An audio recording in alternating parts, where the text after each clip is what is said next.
Okay, so this is the video from Unit 1, Lesson 2.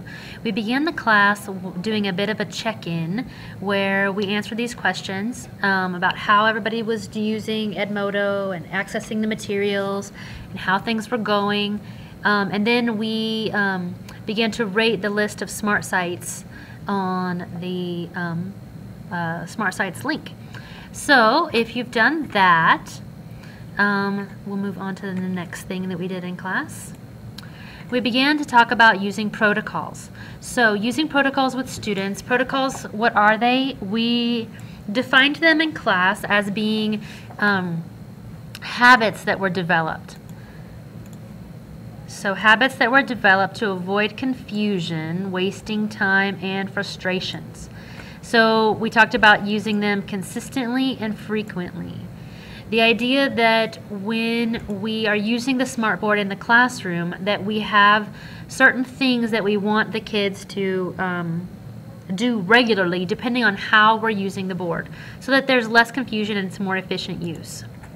So we had a partner discussion about what rules and expectations that they currently use with students.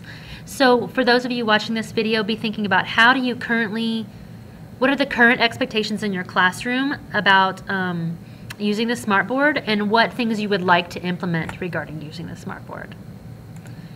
Then we took a look at example protocols, and we took a look at different situations in the classroom. So where it was just the teacher, and how much time you spend with students at the board versus teachers at the board.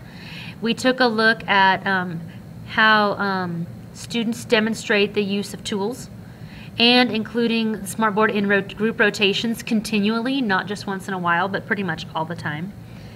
And if you just have an individual at the board, using sound or headphones, and how to use it so that anybody could come use the board to get directions or look at an example again without bothering the other people in the classroom, and to always reset the board once they're finished. Using the board in protocols for small groups, having maybe a group leader touch the board continually or agreed rotation, and then teaching the kids to be intuitive and just paying attention to what needs to be done on the board versus arguing about it or wondering who's going to go next, and keeping the sound low so that it doesn't bother the other groups in the classroom. So using it in rotations, preparing the board for the next group, teaching the kids how to clear a page, clone a page, or switch pages so that other groups can use it. And being sure to reset the tools to the mouse so that other groups don't have to deal with issues. And also having low sound again. And then also having a single leader or agreed rotation when it's the whole class. And then having a list of not acceptable behaviors and suggested practices. Having examples or written directions, either audio or video or just written, for students to use.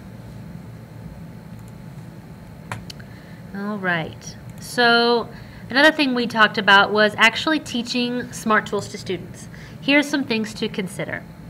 Prioritizing what it is that they need to know. Making a conscious inclusion in your instruction, whether it's direct instruction to the students or during a lesson. Teaching tools at regular intervals and including them continually at regular intervals. Accessing their prior knowledge to make sure that you're teaching them tools they don't already know. And giving them regular useful application for those tools. Also using icons as indicators. So when you have a piece on a lesson and they're just supposed to react to it, you have a picture maybe of the tool that they need to use. Here's an example by using the creative pen. Notice that there's a picture here, and so that the kids know exactly what I want them to do. Mark the books that you have read, and so all I'm asking them to do is click on the tool, and then they will be able to choose which application of that tool that they want. But I don't have to explain it to them in any way. All right, so then we reviewed the assignment that we were to compile a smart lesson. We were to teach the lesson, turn it in, view other people's and comment, and complete the reflection form, and then self-reflect on the capacity matrix.